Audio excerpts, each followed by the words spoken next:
வணக்கம். இன்றைக்கி ஒரு மோட்டிவேஷன் ஸ்டோரி பார்க்கலாம். பல ஆண்டுகளுக்கு முன்னாடி கிரேக்கத்தில் அப்போவும் ஒலிம்பிக் நடந்துட்டு இருந்தது. அந்த ஒலிம்பிக்கில் மல்யுத்த போட்டி, பளு தூக்குதல், இந்த மாதிரி விரல் விட்டு எண்ணக்கூடிய ஒரு 2-3 போட்டிகள் தான் உண்டு. அதில் இந்த பளு தூக்குதல் அப்படின்றது மிகப்பெரிய அளவில் அந்த நாட்டு மக்களால் கொண்டாடப்படக்கூடிய ஒரு விஷயம். அதில் ஒரு சாம்பியன் ஆகிட்டார் அப்படின்னா நாடே அவரை தூக்கி கொண்டாடும். அப்போ எப்படி பளு தூக்குவாங்கன்னு பார்த்தீங்கன்னா, இப்போ இருக்க மாதிரி இன்ஸ்ட்ருமெண்ட்ஸ்லாம் கிடையாது. அப்போ முழுக்க எருவ மாட்டை தான் தூக்கி ப்ராக்டிஸ் பண்ணுவாங்க. ஒரு எருவ மாட்டை ஒரு தனி மனிதன் தூக்கிட்டார் அப்படின்னா அவர் தான் சாம்பியன். ஒரு இளைஞர் அவருக்கு இதை பார்த்துட்டு நாமளும் இந்த மாதிரி ஒரு பெரிய சாம்பியன் ஆகணும் அப்படிங்கிற ஆசை வந்துருச்சு. அவர் அதுக்கு ப்ராக்டிஸ் பண்ணணும்னு முடிவு பண்ணிவிட்டு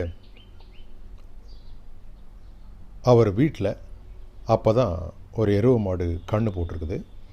அந்த கன்றுக்குட்டியை தூக்கி தோளில் வைக்கிறது, தலைக்கு மேலே தூக்குறது, இப்படி ப்ராக்டிஸ் பண்ணிகிட்டு இருந்தார். ஊரே அவரை பார்த்து சிரிச்சுது. தம்பி, நீ கன்றுக்குட்டியை தூக்குனா உனக்கு சாம்பியன்ஷிப் யாரும் கொடுக்க போகிறதில்ல. நீ எருவ மாட்டை தூக்கணும், அதுக்கு ப்ராக்டிஸ் பண்ணு. அதுலேயும் பல்வேறு வெயிட்டில் எருவ மாடுகள் இருக்கும். நீ அதிகமாக தூக்க தான் நீ சாம்பியன் அப்படிங்கிறதுக்கு வர முடியும். நீ நேற்று பிறந்த கன்றுக்குட்டியை தூக்கி வச்சுக்கிட்டு இருந்தேன்னா இப்படிப்பா அப்படின்னு நிறைய பேர் அட்வைஸ் பண்ணாங்க, கிண்டல் பண்ணாங்க, ஏளனமாக பார்த்தாங்க. ஆனால் அந்த பையனோட மனசில் என்ன இருந்தது அப்படின்னா, நாம் இந்த கன்றுக்குட்டியை வச்சே ப்ராக்டிஸ் பண்ணி பெரிய சாம்பியன் ஆக முடியும் அப்படிங்கிற எண்ணம் இருந்தது. எப்படி அப்படின்னா, காலையில் எழுந்திரிச்ச உடனே கன்றுக்குட்டியை தூக்கி தோளில் போட்டுப்பான். அந்த கன்றுக்குட்டி சாயங்காலம் நைட்டு அவன் தூங்குற வரைக்குமே அவன் தோளிலே தான் இருக்கும். அதை தூக்கிட்டே போயிட்டு வயலில் போய் வேலை செய்வான். விளைஞ்ச பொருட்களை மார்க்கெட்டில் கொண்டு விற்பான். அப்போ பண்டமாற்று முறை தான், காசெல்லாம் கிடையாது. ஒரு பொருளை விற்றுட்டு இன்னொரு பொருளை தூக்கிட்டு வீட்டுக்கு வருவான். அதுக்கடுத்து வீட்டில் ஏதாவது வேலைகள் இருந்தால் செய்வான். எல்லா வேலை செய்யும் போதும் கன்றுக்குட்டி தோளிலே இருக்கும். அந்த கன்றுக்குட்டி அவனோட ஒரு அங்கமாகவே ஆகிப்போச்சு. அந்த கன்றுக்குட்டியை இறக்கி விட்டுட்டு அவனால் ஒரு ஸ்டேஜுக்கு அப்புறம் தனியாக இருக்கணும் அப்படிங்கிற எண்ணமே வராத அளவுக்கு ஆகிப்போச்சு. நாள் ஆக ஆக கன்றுக்குட்டி கொஞ்சம் கொஞ்சமாக வளர்ந்தது. இவனாலையும் அந்த வெயிட்டை ஈஸியாக தூக்க முடிஞ்சது. ஒரு பீரியட் ஆஃப் டைம் அந்த கன்றுக்குட்டி அது ஒரு எருவ மாடாச்சு.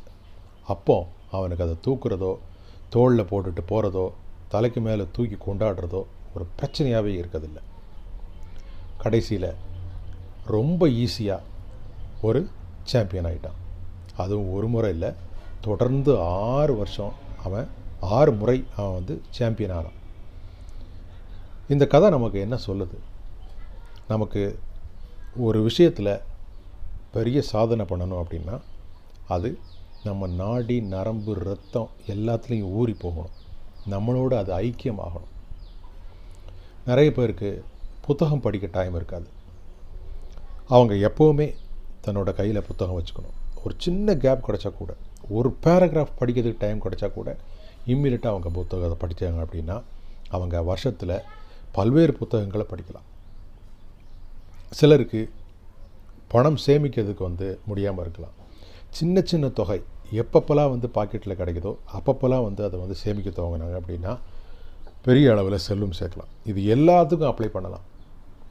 நிறைய பேர் யோகா பண்ண டைம் கிடைக்காது, எக்ஸசைஸ் பண்ணுறதுக்கு டைம் கிடைக்காது, நிறைய விஷயங்களை செய்யணும்னு நினைப்போம், நம்மளால் முடியாமல் இருக்கும். ஆனால் அதை நம்ம வாழ்க்கையில் ஒரு அங்கமாக மாற்றிக்கிட்டோம் அப்படின்னா டெஃபினட்டாக இந்த வெயிட் லிஃப்டிங் சாம்பியன் மாதிரி நீங்களும் பெரிய அளவில் அதை உங்கள் அன்றாட வேலைகளில் ஒன்றா ஆக்கிக்கிடும்போது சாதிக்கிறதுக்கு வாய்ப்பு இருக்குது.